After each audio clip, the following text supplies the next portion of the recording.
Hello, everybody. This is Paige from Salt Lake County Aging and Adult Services, and I am doing part 4 of how we can build cognitive reserve. This whole series.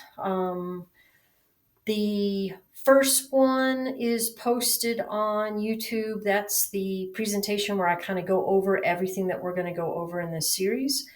And exercise should be posted soon, and diet should also be posted very soon. So this is going to be part 4, which we're going over sleep and how we can build cognitive reserve. And again, if you want to, start from the beginning, look for those 3 previous videos. They should be up on the Salt Lake County YouTube channel soon if they're not already there. And just a little refresher: cognitive reserve is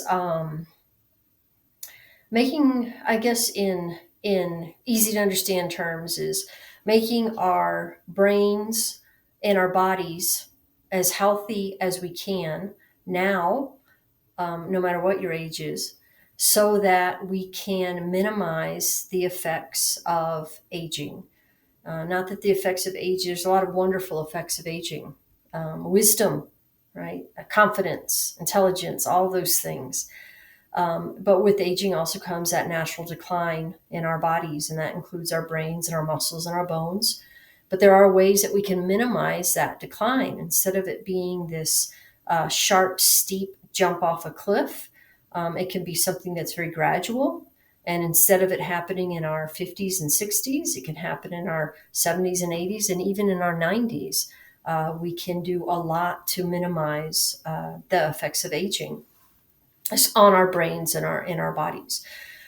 So you can kind of see that somebody with a low cognitive reserve that doesn't have a lot of gas in their tank, they're going to experience cognitive decline earlier in their life, and that may or may not turn into dementia or some sort of dementia. And somebody who has a higher cognitive reserve, it's going to be a longer time before they experience any cognitive decline, and a longer time before they experience dementia, if they're going to experience it. So we want to be, again, as healthy as possible. When we age, there's obviously going to be some normal cognitive decline that's associated with it, but these are not things that are going to affect our activities of daily living. Maybe you notice you're a little bit more absent-minded, but you're still paying your bills. You still know what you basically did today and what you're going to do tomorrow. Who your loved ones are, that you're able to function and be independent. When we start to experience a little bit more cognitive decline, that might turn into we don't even know that we're entering that phase right before we get into mild cognitive impairment. That's why it's always good to go to your doctor, make sure that you get your the tests that you know what your health is, know if you have high blood pressure, know if you have type 2 diabetes, know if you have these diseases that can definitely affect our health. And if it does turn into mild cognitive impairment is one of those things that, yes, many times that does turn into some sort of dementia, but sometimes mild cognitive impairment is caused by stress or medications. And even if you find out that you have MCI, you can do things to mitigate the progression of that condition. And that's kind of what we're talking about, the things that we can do for our bodies and our brains. So today we're going to be talking about sleep. We've already talked about exercise and nutrition. Today we're going to be talking about sleep. And this is not a huge presentation. It's not super long. I think we've all kind of heard about sleep, right? We're looking for that 6 to 8 hours. You want to figure out what works for you. 6 hours for some people is plenty. Some people need that 8 hours. You can get too much sleep. We want to get that sweet spot, that just enough sleep so that we're able to be active and engaged throughout the day, but not so much sleep that we're sluggish, or not too little sleep that we're sluggish. Probably everybody who's listening to this has experienced that day where you slept too much, and it has a negative effect as well. So we're looking for the 6 to 8 hours. But what can we do to have our bodies sleep for 6 to 8 hours? There's a lot of things that interrupt our sleep. And we're going to go over just a few of those. So, some of the things that we can do is we can do stuff during the day to help us sleep, right? We can have activities that we do. We can have a routine. We wake up, we work out, we walk our dog, we go to the senior center for a language class, we eat lunch with people at the senior center.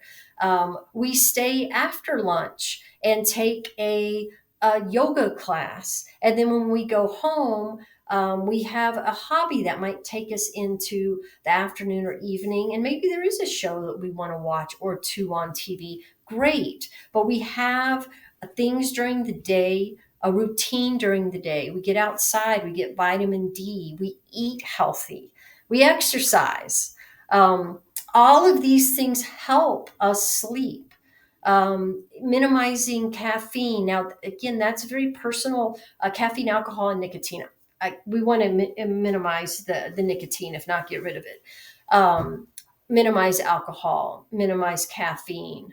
When we're drinking those things or taking in those items are going to affect us. Maybe you can have some black tea in the morning, but you don't want to have it after 2 p.m. That's very personal. Know how that stuff affects you.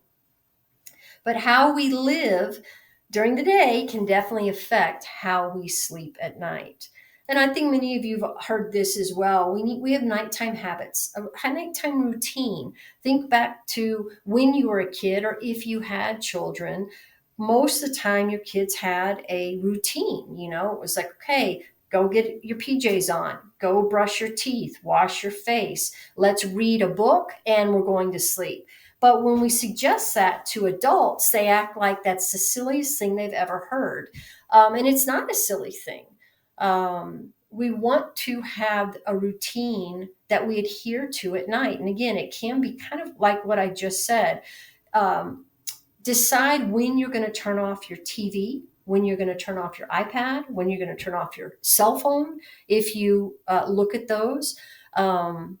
Because not only are you visually stimulating yourself, but those backlit screens are not helping you go into that nice, easy sleep pattern. So we want to get rid of those. And that might be for you might find that you can cut them off 30 minutes before you go to sleep. Other people might need to be an hour or two. But we want to go ahead and decide, okay, I'm turning off my phone. If I want to go to bed at 9 p.m., I'm turning off my phone. I'm turning off the TV at 8. And then I'm going to brush my teeth, wash my face. I don't know. Maybe there's an oil that I use that's calming. Maybe I have chamomile tea because it has no caffeine and it's warm, and that helps. Although, got to be careful with tea right before you go to bed, because you're going to have to get up and go pee in the middle of the night. Right? So we want to be aware of that kind of stuff.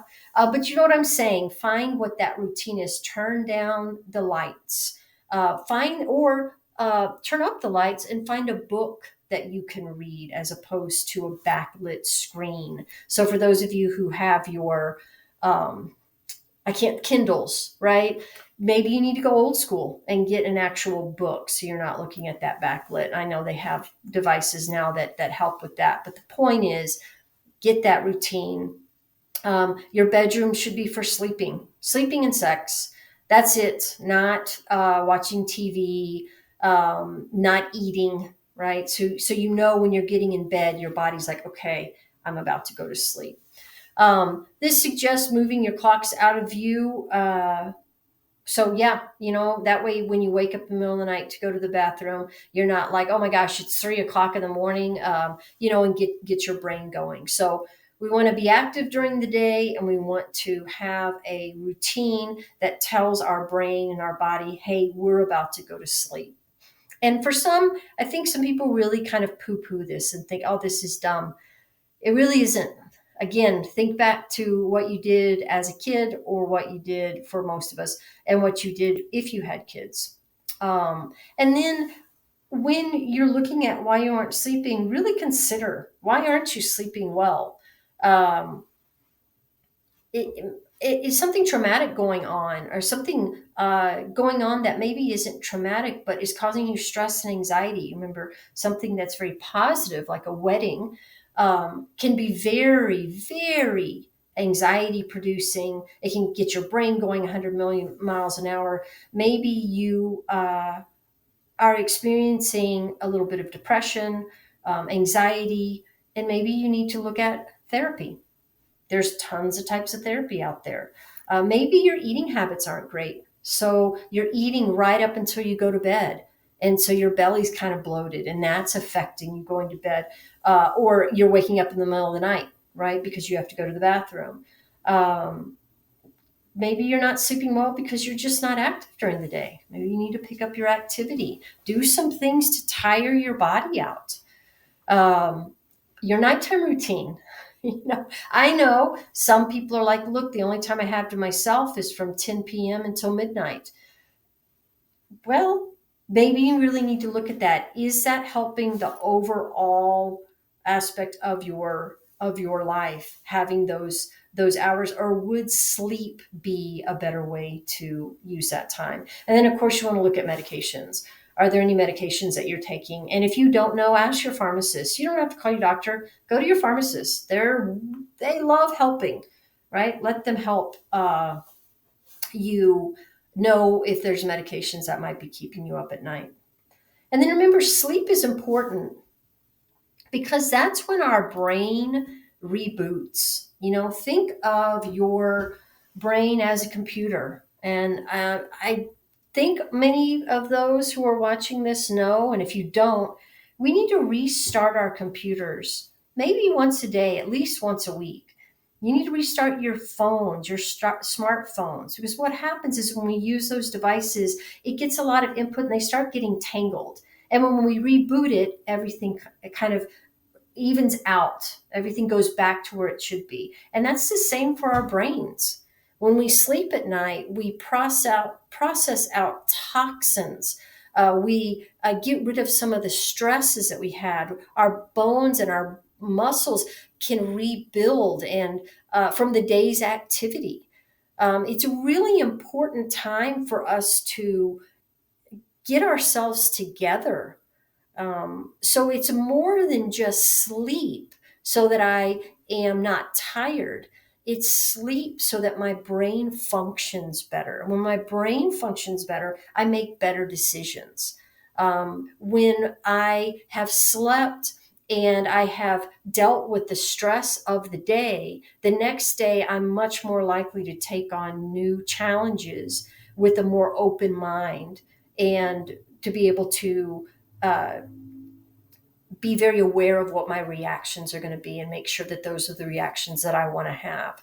So it's not just about sleeping to sleep. There's so much more involved in sleep with our bodies and our brains. Not only, I mean, in our souls and our emotion and all that, but it really is a period of time where our brains have a time to reboot, get rid of all that stuff that got tangled up during the day and start the day out fresh. So super important. I know it's big right now to talk about sleep. You don't have to go far to read an article by a reputable um, uh, source on the importance of sleep.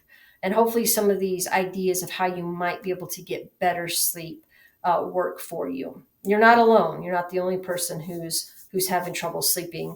But hopefully you are one of many who are trying to find solutions to that so that you can take advantage of sleep. And then upcoming months, I will be going over stress, community, and novelty and how they help us build cognitive reserve.